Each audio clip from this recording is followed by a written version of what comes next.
Jean-Claude Masse, le fondateur de PIP en garde à vue, celui qui est au cœur d'un scandale mondial en raison de ses prothèses défectueuses, a été interpellé dans le sud de la France pour homicide et blessures involontaires. Une information judiciaire avait été ouverte en décembre.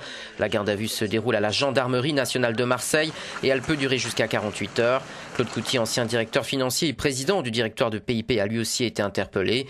Des perquisitions ont été menées à leur domicile. Cette affaire PIP donne lieu à 2 procédures judiciaires distinctes. Une enquête préliminaire pour tromperie aggravée close depuis octobre 2011 devrait donner lieu à un procès correctionnel d'ici la fin 2012.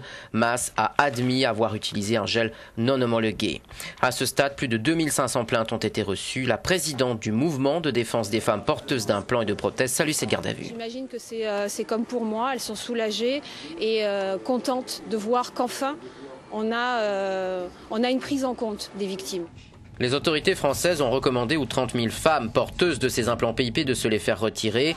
24 cancers ont été enregistrés chez les patientes porteuses de ce type d'implants sans qu'aucun lien de causalité ne soit établi. Au niveau mondial, 400 000 à 500 000 femmes seraient porteuses d'implants PIP.